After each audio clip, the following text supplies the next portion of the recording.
పార్వతీపురం మున్సిపాలిటీలో చనిపోయిన కార్మికులకు నష్టపరిహారం ఇవ్వాలని, నైట్ డ్యూటీలు రద్దు చేయాలని సిఐటియు ఆధ్వర్యంలో కార్మికులు ర్యాలీ నిర్వహించి కలెక్టర్కు వినతి పత్రాన్ని సమర్పించారు. పాలకొండ, సాలూరు మున్సిపాలిటీలలో నైట్ డ్యూటీలు లేవు కానీ పార్వతీపురంలో చేస్తున్న నైట్ డ్యూటీకి సెక్యూరిటీ ఆదరణ లేక కష్టాలు పడుతున్నామని ఆవేదన వ్యక్తం చేశారు.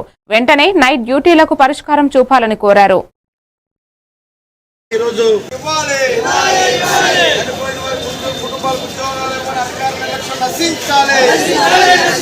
రాత్రి డ్యూటీలు రద్దు చేయాలి.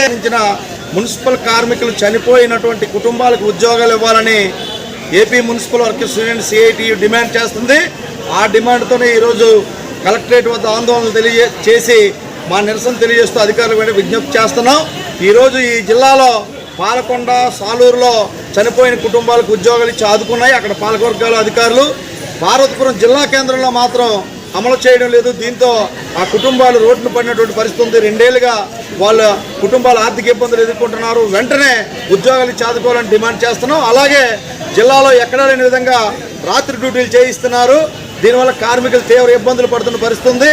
వెంటనే కలెక్టర్ గారు జోక్యం చేసుకుని మున్సిపల్ అధికారులతో మాట్లాడి జిల్లా వ్యాప్తంగా ఏ విధానం అమలు చేస్తున్నారో పార్వతీపురం పట్టణంలో కూడా అదే విధానం అమలు చేయాలని చెప్పి, ఈ 2 సమస్యలు పరిష్కారం కాకపోతే భవిష్యత్తులో పెద్ద ఎత్తున ఆందోళనకు సిద్ధపడతాం. దానికి రాష్ట్ర ప్రభుత్వమే బాధ్యత వహించాల్సి ఉంటుందని చెప్పి AP municipal workers union CITU తెలియజేస్తారు.